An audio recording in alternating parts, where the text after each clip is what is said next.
let people defer.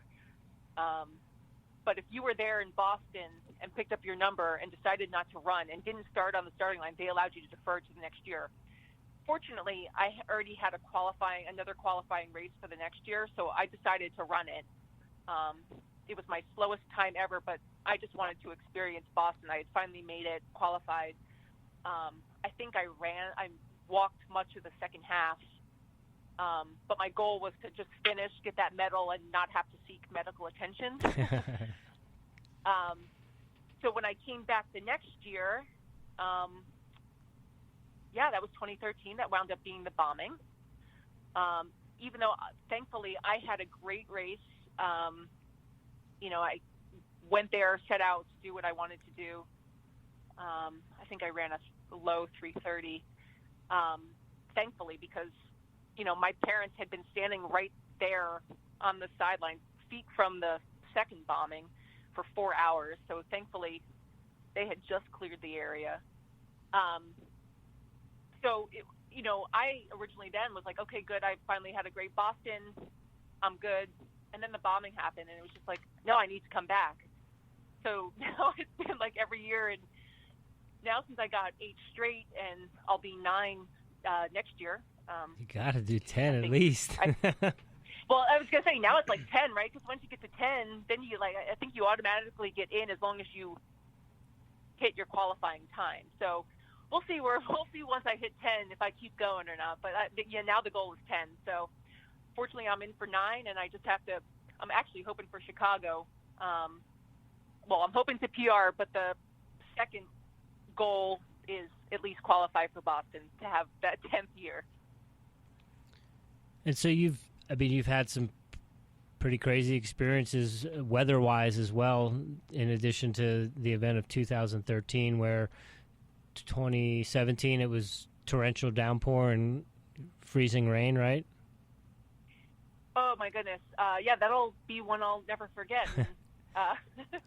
Somehow, though, in those crazy races, I have decent races. I think, because you're not really focusing on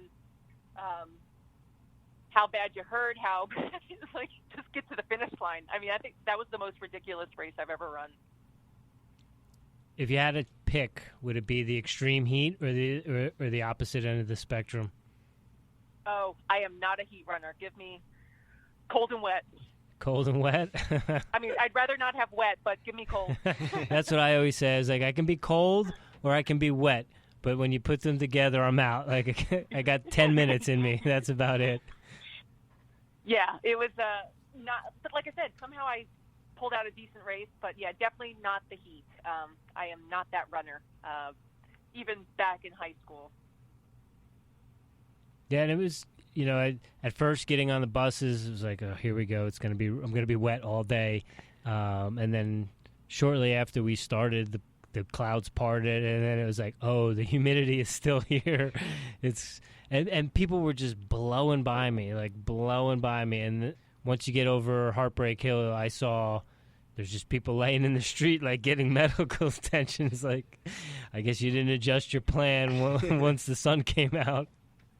Well, yeah, this year was rough because you remember, like, in the days leading up, I mean, they were sending us emails saying it's going to be like last year. It's going to be like last year. And then all of a sudden you get to the starting line and the sun is out and it's like 75 degrees. You're like, what? So mentally that was tough. And I actually did well in this race up to 20 miles. But, yeah, that heartbreak was a heartbreak. And then the wheels came off, so we'll go back and try it again. Yeah, always. I didn't get a qualifying time at Boston. I went 2 weeks later to OKC to get my time. But yeah, once the sun came out, it was all about just having fun. And I stopped a couple times and just because I always run with a handheld, so I stopped and was taking cups off the aid station and filling up my water bottle. I went in the porta potty once or twice. And I was just kind of in the flow of things and wasn't really paying attention. And as we got closer to like mile 13, there was a gentleman that came up alongside of me, and he kind of brought me back to reality, brought me out of the flow. And he's like, "Oh, I love this part. You can hear him," because we were approaching Wesley College, and I was just kind of in the flow and wasn't paying attention. But as soon as he said that, you could just hear the roar of the college girls just going bonkers. And I think I even Instagram live that running through that section, because it's the only marathon I've ever run where literally every step of the way there are spectators.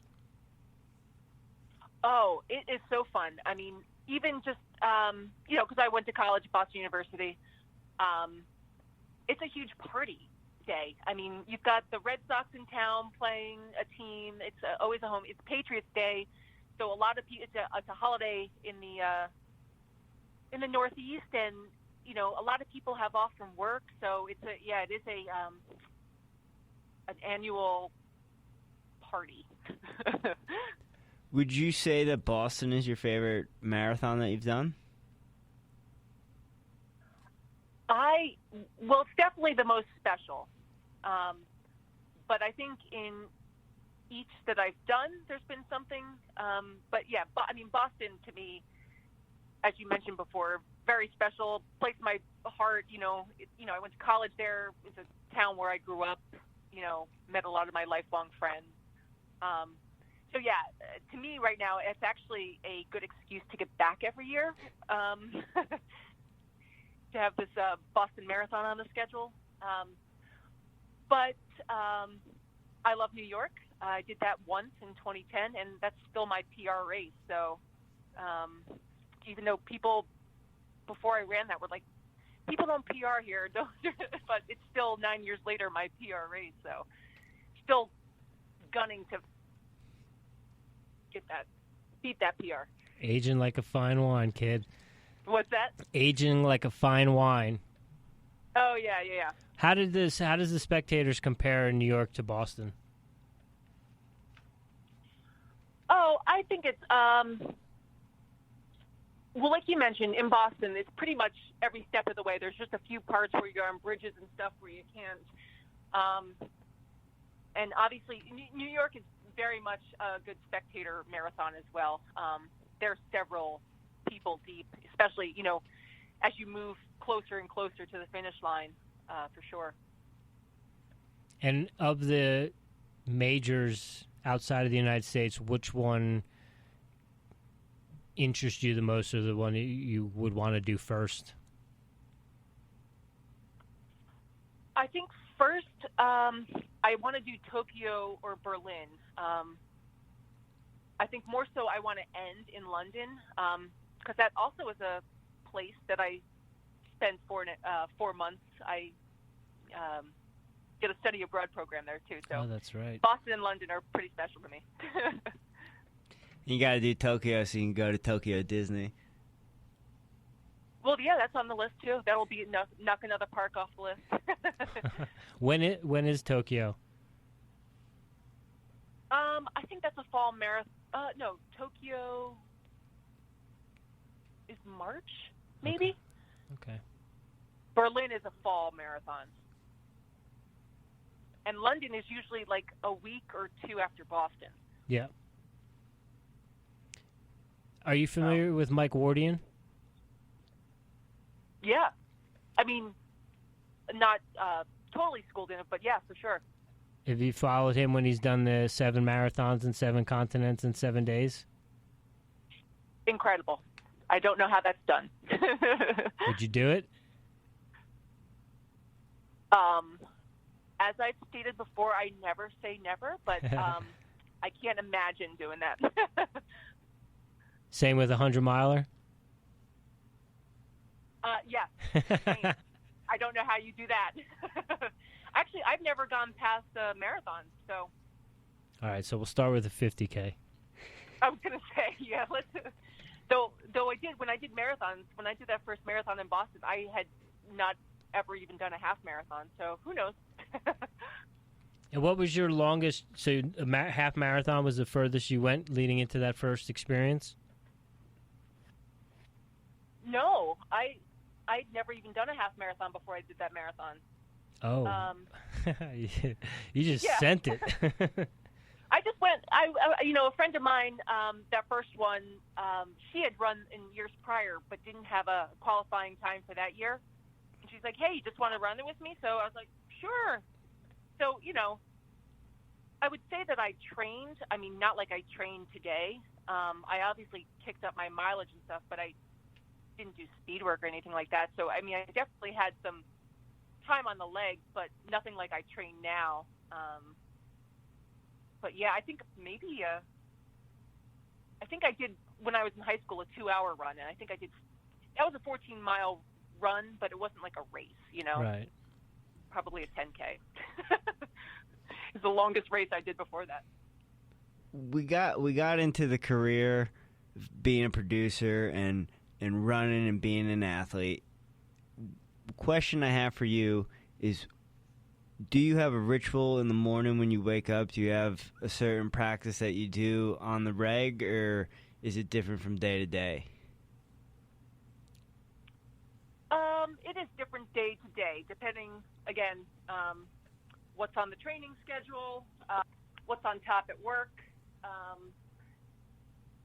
I like to just, not that I don't have like rituals and things I like to do, but it's just whatever happens in the morning, it's different each day. We know you love pancakes after your long runs. Yes. I like to eat. I've got several, I like to document it as well on social media. It's in the bloodline, just like running. Oh, yeah. Well, and I grew up in an ice cream store for... Ice cream yeah, store. and the sweet tooth, the Farrell family sweet tooth, and then growing up in an ice cream store, that didn't help. You got some lobster the other day, didn't you? Oh, yeah, I cashed in a birthday gift. I had a gift card, so got myself a 14-ounce lobster tail stuffed with crab. It was delicious. Very indulgent. Where was that at the shore, or was that in Philly? It was over at Chef Mike's Atlantic Bar and Grill in Seaside Park. Is that new? No, they've been around several years. Where is it? Is it on the boardwalk, or? No, it's down almost before the entrance to Island Beach State Park. Across the street from like Bum Rogers. It's on the beach.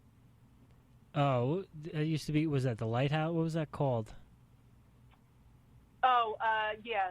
I was just talking about this the other day. I forget what it was called, but yeah, no, it's a sort of upscale restaurant now. All right. Do you have favorite places to do your long runs, either back home or in Philadelphia?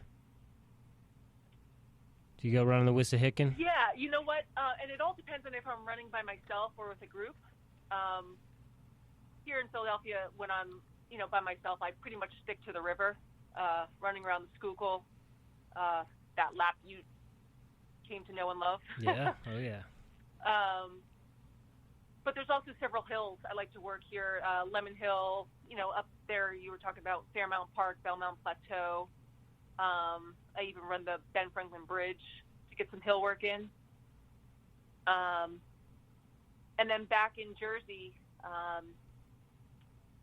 I'll run all around Toms River and then into Island Heights to get those hills, and sometimes run over the bridge into Seaside to get that in. But it's nice when I'm back in the Jersey Shore because I'll have my dad. He'll be my water boy, and he'll keep me at different spots to be my water station, which is pretty nice.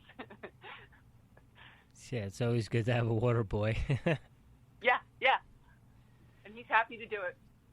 Jamie, we appreciate having you on today. Before we get you off, one question I have for you today is, as a film and television major myself right now, I wanted to have my cousin Jamie on, who's out there doing it in the real world, producer for ABC in Philadelphia. What advice would you give to me about getting in the industry, finishing college, and just being in that type of major? I would say take any opportunity that comes along to you. Internships, that helps you make contacts. I did internships in Boston, and then when I studied in London, and just to have those recommendations from folks, is really helpful. There's, a lot of people are connected to a lot of other people